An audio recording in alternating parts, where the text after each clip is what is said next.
Back in the force, we used to practice putting out fires all the time.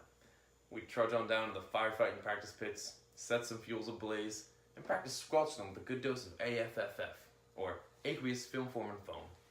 The stuff smelled a bit chemically, but we never thought much of it. Although it's relatively new in the world of hazardous compounds, Pfos, or perfluorooctanosulfonic acids, have been around for quite a while, originally quite on purpose. PFAS are great, since polytetrafluoroethylene, PTFE, was invented in the 30s. Things have only gotten better. Those babies are great for non-stick coatings and are superb for waterproofing fabrics and papers. PFAS are almost even better. When they initially produced those bad boys in the 40s, stains and water-resistant products were enhanced immensely. I agree. In the 1960s, they started using PFOS and firefighting foam because of its excellent properties. Aqueous film forming foam, fluoroprotein, and film forming fluoroprotein foam can be stored for use in suppressing fires and flammable vapors. We have that magical stuff in hundreds of military installations and civilian airports throughout the country. And how exactly do you use these foams? Where does it go? Well, we test apparatus and discharge a little here, a little there. Sometimes we discharge large amounts of foams for firefighting or fire suppression, or just as practice for the heck of it. Oftentimes, we spat out thousands of gallons of the stuff all at once.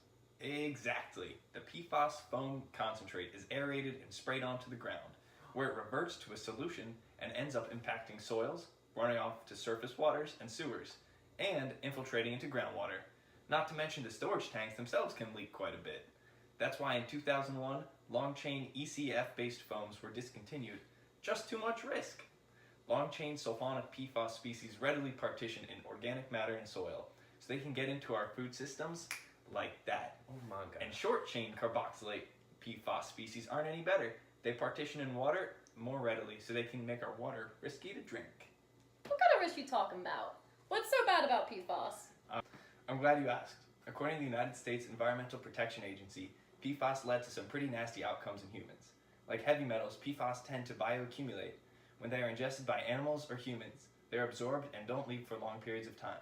If the levels of PFAS in the body get too high, these concentrations can cause reproductive and developmental, liver and kidney, and immunological effects. Studies have shown that PFAS and PFOS have caused tumors in animals, and findings consistently show that cholesterol levels increase among exposed populations. That is some pretty spooky stuff.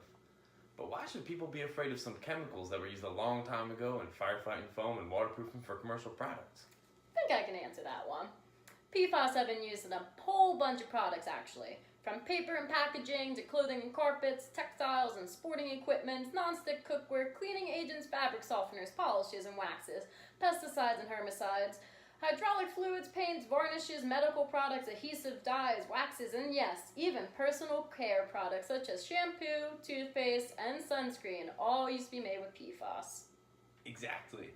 It wasn't until the 1970s that PFAS were found in the blood of occupationally exposed workers.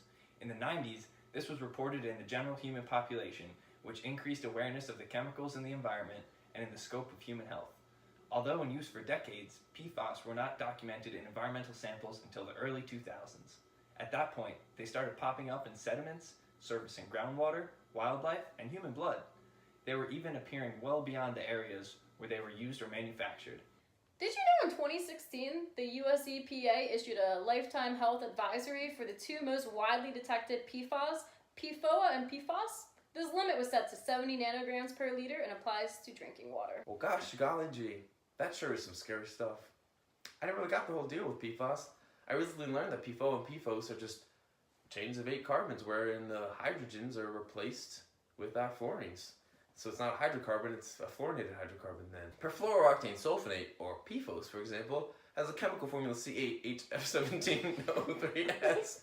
And perfluorooctanoic acid, or PFOA, has a formula C8HF15O2. Crazy part of it is, this stuff comes in your body and it lingers around for a while. The half-life for these chemicals is crazy in humans. It's about 5.4 years for PFOS, and 3.8 for PFOA. It's pretty wild stuff. Well, okay. I think I can get what PFAS are and how they appear in man-made products. starting to understand that PFAS are a really diverse group of chemicals that are a combination of hydrophobic alkylated chain that is saturated with fluorine atoms. When attached to a hydrophilic head, yields both lipid and water repellent properties, such as one you would find in a surfactant. That's true. That's why they're so commercially applicable to all sorts of things. Not to mention wastewater. A recent study showed that effluent from wastewater treatment plants can be a huge source of emissions of these xenobiotic substances, such as PFAS, and lead to a discharge into waterways that we know and love. PFOA and PFOS are persistent in the environment because there's really no known process of biodegradation because they're new to the world. They're new to nature. Nothing eats them. They're toxic and they bioaccumulate in ways that can affect you and me. And in wastewater, concentrations of 340 nanograms per liter for PFOS and 220 nanograms per liter for PFOA have been observed. That's well above that standard we mentioned. Scary stuff. That's exactly right, and I think we all learned a little bit about PFAS. And if you want to learn more about how PFAS affects you, go to www.epa.gov/PFAS for more information. PFAS. Cut it!